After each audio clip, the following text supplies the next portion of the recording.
Kisah Nabi Ayub alaihi salam, kesabaran yang berbuah nikmat.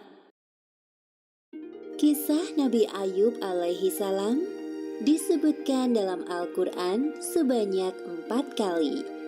Salah satunya dalam surat Shad ayat 41 hingga 44. Dalam kisah ini kita akan menyaksikan kesabaran Nabi Ayub yang diberi cobaan oleh Allah Subhanahu wa Ta'ala berturut-turut, kehilangan harta benda, anak-anak, dan menderita penyakit di sekujur tubuh. Nabi Ayub hidup di sebuah daerah bernama Haran di sekitar Syams bersama istri dan anak-anaknya. Ayub alaihi salam adalah seorang nabi yang sangat kaya raya di negerinya. Beliau memiliki lahan pertanian yang luas dan hewan ternak yang banyak. Dengan semua harta benda yang dimilikinya, Nabi Ayub tidak lupa bersyukur kepada Allah Subhanahu wa Ta'ala. Beliau selalu mempergunakan hartanya untuk kebaikan, seperti bersedekah dan memberi pekerjaan kepada orang yang membutuhkan. 20 tahun berlalu, Allah memberi cobaan kepada Nabi Ayub. Pertama, semua tanaman dan hewan ternaknya mati, terserang hama penyakit. Tidak ada satupun yang tersisa. Meskipun begitu, Nabi Ayub tetap bersyukur kepada Allah dan lebih rajin beribadah. Berikutnya, anak-anak Nabi Ayub yang berjumlah 12 orang meninggal dunia. Nabi Ayub merasa sedih ditinggalkan anak-anaknya. Namun, beliau tetap bersyukur dan makin menambah keimanannya kepada Allah sembari menghibur istrinya. Sabarlah wahai istriku, janganlah kita berlarut-larut dalam kesedihan. Semua harta dan anak-anak yang kita miliki adalah pemberian dari Allah dan pada waktunya akan kembali padanya. Iya suamiku, terima kasih telah mengingatkanku. Pada suatu hari berikutnya, ketika bangun tidur, tiba-tiba seluruh tubuh Nabi Ayub dipenuhi luka yang tidak sedap dipandang mata. Meski begitu, beliau tetap bersyukur dan pasrah kepada Allah. Ya Allah, ya Robbi, jika ini adalah ujian darimu, aku ikhlas menerimanya dengan sepenuh hati. Hari demi hari berlalu, penyakit Nabi Ayub semakin parah, sehingga menyebabkan orang-orang di sekitarnya menjauhinya. Wahai Ayub, pergilah kau bersama istrimu dari negeri ini. Setidaknya agar kami tidak khawatir akan tertular penyakitmu. Mendengar hal itu, Nabi Ayub hanya diam dan tetap bersabar. Akhirnya, Nabi Ayub dan istrinya meninggalkan negeri itu dan tinggal di suatu tempat yang jauh dari pemukiman penduduk. 18 tahun berlalu, usia Nabi Ayub semakin bertambah lanjut dan mulai kesulitan dalam beraktivitas. Selain disebabkan karena usia, juga karena penyakitnya yang tak kunjung sembuh.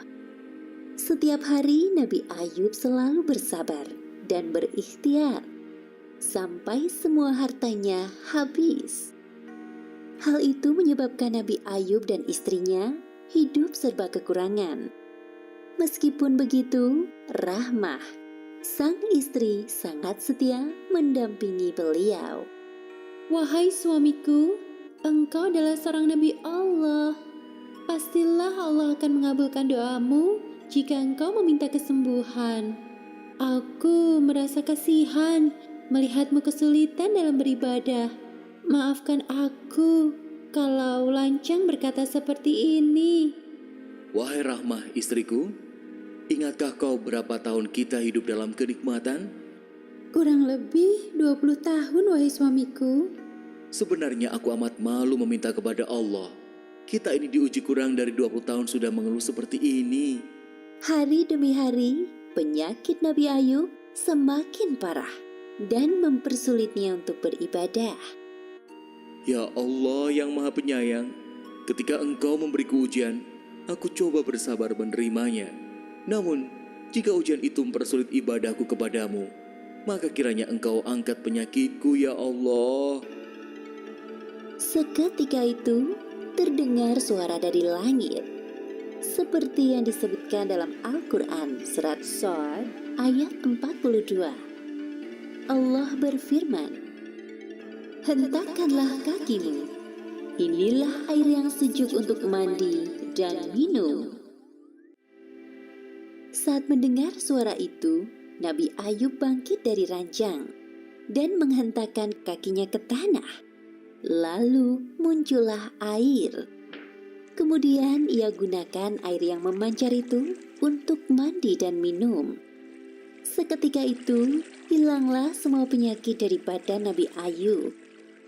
Ketika itu, istri Nabi Ayub yang baru masuk ke dalam rumah kaget melihat sosok laki-laki di dalam kamar Nabi Ayub. Maaf, Anda siapa? Apakah Anda melihat seorang laki-laki yang sudah lanjut usia terbaring di atas ranjang ini? Laki-laki itu berbalik badan dan berkata kepada Rahmah, Wahai istriku, tidakkah kau mengenaliku? "Engkau Ayub?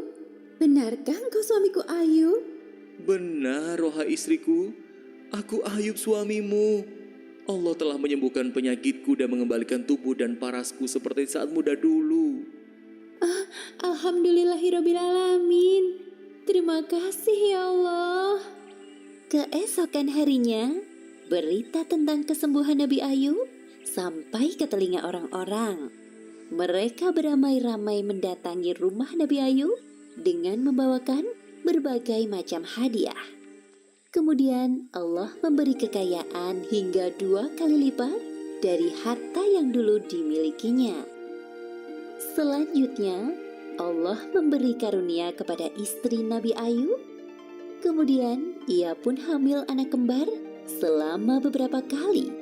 Seperti yang disebutkan dalam Al-Quran surat Shad ayat 43. Dan kami anugerahi dia dengan mengumpulkan kembali keluarganya, dan kami lipat gandakan jumlah mereka sebagai rahmat dari kami dan pelajaran bagi orang-orang yang berpikiran sehat. Demikianlah akhir kisah Nabi Ayub alaihissalam yang diberi ujian bertubi-tubi dari Allah Subhanahu wa Ta'ala. Hikmah yang dapat kita ambil dari kisah ini: pertama, hendaknya kita selalu bersabar saat ditimpa cobaan. Kedua, innama al usri yusra. Di balik kesulitan ada kemudahan, seperti yang dijanjikan Allah dalam Al-Quran. Dan ketiga, jangan lupa untuk selalu berdoa dan berikhtiar, karena Allah Subhanahu wa Ta'ala selalu mendengar doa hambanya yang beriman. Wallahu a'lam bishawab.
Sabar.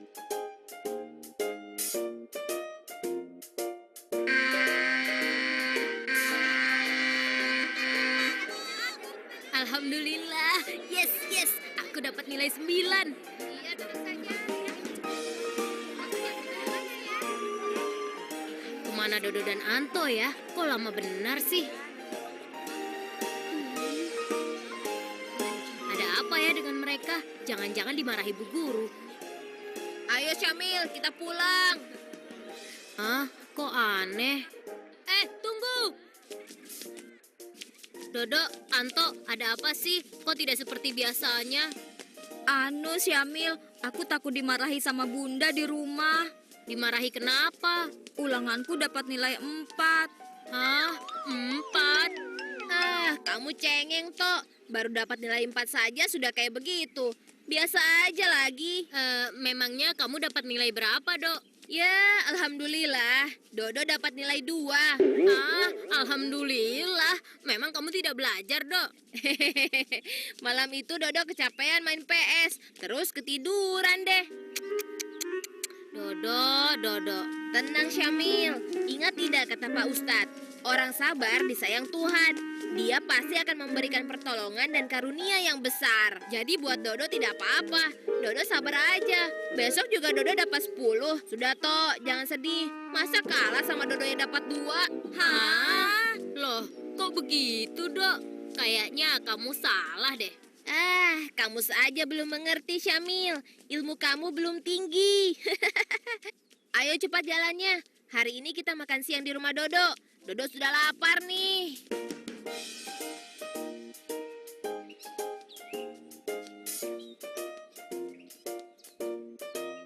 Bu, mana makanannya? Sebentar, Dok. Dari tadi sebentar-sebentar melulu. Dodo lapar nih. Perut Dodo sudah berontak. Iya, sebentar. Perasaan sudah 5 kali sebentar, tapi belum muncul juga makanannya. Sabar, Dok. Kalau perut Dodo tidak berontak begini sih, bisa Syamil. Loh, bukannya kalau kita sabar nanti makanannya tambah banyak? Maksud kamu, Tok? Iya, karena Allah sayang sama kita.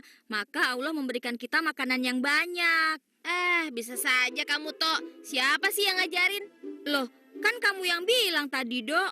Emangnya Dodo bilang apa? Iya, Dok. Kamu bilang kan dari Pak Ustadz. Dodo lupa. Tapi kalau tentang makanan seperti ini, lain urusannya, Tok. Loh, kok kamu seenaknya saja, Dok? Terserah Dodo dong. Sudah, Tok. Sabar. Assalamualaikum. Kak Nadia tuh suaranya. Waalaikumsalam. Nah, kebetulan. Kak Nadia ya? Masuk aja, Kak. Pintunya tidak dikunci.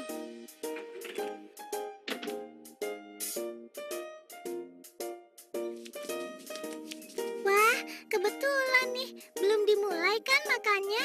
Belum, Kak. Ayo gabung. Tuh, kursinya masih kosong. Bu, sudah belum? Iya, sebentar akan Ibu bawa ke sana.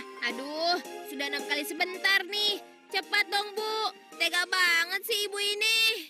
Dodo, jangan bicara begitu sama ibu. Tidak baik. Iya nih, Dodo. Habis lama sih. Iya, sabar dong, Dok. Nah, kebetulan, Kak. Tolong terangkan dong tentang arti sabar. Memangnya kenapa? Karena kami tidak yakin pada penjelasan Dodo. Memangnya kamu menjelaskannya bagaimana, Dok? Maafkan Nadia, tidak ada siaran ulang. Kamu alasan saja, Dok. Ya sudah, sekarang dengarkan ya. Sabar itu adalah kemampuan menahan diri yang terbagi dalam 2 macam. Pertama, kesabaran yang berkaitan dengan fisik, seperti ketabahan memikul beban, kesabaran beribadah seperti sholat dan puasa. Juga sabar itu dalam hal ketabahan menahan penyakit yang parah atau luka-luka yang sangat menyakitkan. Kedua, kesabaran yang berkaitan dengan jiwa, misalnya menahan diri dari berbagai tabiat dan nafsu yang jelek. Misalnya menahan diri untuk tidak marah-marah, tidak berbuat jahat pada orang lain, tidak berbohong, dan sebagainya. Kalau nilai ulangan kita jelek lalu bersabar, apakah betul di ulangan berikutnya kita akan mendapatkan nilai yang bagus karena kesabaran kita? Betul, tapi dengan catatan harus belajar dengan sungguh-sungguh. Kalau tidak ya jangan berharap dapat nilai bagus. Sikap menerima tapi kemudian tidak berusaha apa-apa bukan sabar namanya. Bukan, Dok. Pemahaman kamu salah. Kamu tetap harus belajar agar nilaimu jadi bagus. Iya, Dok. Selain itu, sabar tidak boleh pilih-pilih tempat. Di semua keadaan kita harus bersabar. Betul kan, Kak Nadia? Iya, Anto dan Syamil benar. Oh begitu, berarti Dodo salah dong selama ini. Maaf ya teman-teman. Anak-anak, makanannya sudah siap. Alhamdulillah. Akhirnya. Ada Nadia juga. Iya, Bu. Makan yang banyak ya. Sip. Wow. Nyam nyam nyam. Ini dia si jali-jali. Serbu.